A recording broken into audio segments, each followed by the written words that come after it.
নমস্কার বন্ধুরা, আশা করি আপনারা সবাই ভালো আছেন। আমরা সবাই ভালো আছি। তো বন্ধুরা, আজকে দেখতেই পাচ্ছেন আজকে আমি করছি ফলি মাছ ভাপা। তো দেখুন, এখানে নিয়ে নিচ্ছি আমি 3 চামচ পরিমাণ এখানে তিল, আর এখানে 3 চামচ পরিমাণ নেব এখানে সর্ষে।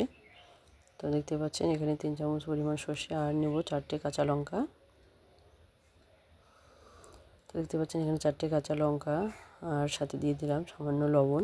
তো এই মশলাটাকে আমি বেটে নেব। তো দেখুন, এখানে মশলাটা আমার রেডি হয়ে গেছে, বেটে নিয়েছি। আর এখন আমি এখানে দিয়ে দিচ্ছি সামান্য পরিমাণ, দেখুন এটা কিন্তু ঝাল লঙ্কা দিয়েছি, একটু ঝাল ঝাল করে বানাবো, যার জন্য ঝাল লঙ্কা গুঁড়ো দিয়ে দিচ্ছি। এখানে দিয়ে দিচ্ছি সামান্য পরিমাণ হলুদ গুঁড়ো। এখন ভালো করে এটাকে জলের মধ্যে গুলে নেব। আর এদিকে দেখুন, মাছগুলো কিন্তু আমি পরিষ্কার করে ধুয়ে নিয়েছি আর লবণ হলুদ মাখিয়ে রেখেছিলাম। তো দেখুন, এখানে কড়াইয়ের মধ্যে এখন কিন্তু কোনো রকম তেল দেবো না, তেল ছাড়াই কিন্তু মশলাটা আমি দিয়ে দিলাম। আর এখানে আমি 1.5 বাটি পরিমাণ দিয়ে দেবো জল, কারণ এখানে কিন্তু ভাপা হবে এইভাবেই। তো দেখুন, এখানে কিন্তু জল দিয়ে দিচ্ছি 1.5 বাটি পরিমাণ। আর এখন এখানে পরিমাণ মতো দিয়ে দেবো একটুখানি তেল। তো আপনারা আপনাদের পরিমাণ মতো তেল দিয়ে দেবেন। তো দেখুন, এখানে দিয়ে দিলাম কিছু পরিমাণ তেল, সর্ষের তেল দিয়ে দিয়েছি। আর এটাকে ভালোভাবে একটু আমি এটাকে মিশিয়ে নেব। তো দেখুন, এখানে স্বাদ মতো দিয়ে দিলাম লবণ।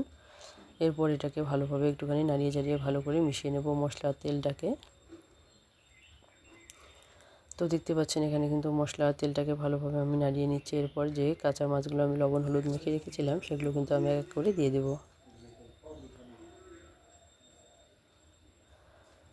তো দেখতেই পাচ্ছেন এখানে কিন্তু আমি মশলাটাকে ভালো করে কিন্তু গুলিয়ে নিয়েছি, তেলের সঙ্গে মিশিয়ে নিয়েছি। আর এখন আমি এখানে দিয়ে দিচ্ছি কাঁচা মাছগুলো। কিন্তু আমি কিন্তু এটা গ্যাসেই বসিয়ে দিয়েছি, তো এখনও কিন্তু গরম হয়নি। জলটা দেখতে পাচ্ছেন এখনও ফুটে ওঠেনি। তো একটু একটু করে ফুটতে শুরু করেছে এখন, দেখতেই পাচ্ছেন। তো এখানে মাছগুলো দিয়ে কিন্তু আমি এটাকে ভালো করে জাল করে নেব। আর একটুখানি জলটা যখনই শুকিয়ে আসবে তখনই আমি এখানে দিয়ে দেবো কয়েকটা কাঁচা লঙ্কা। তো বন্ধুরা দেখুন, এখানে কিন্তু জলটা অনেকটা পরিমাণে শুকিয়ে এসেছে, আর মাছটাও কিন্তু পুরোপুরি সিদ্ধ হয়ে গেছে।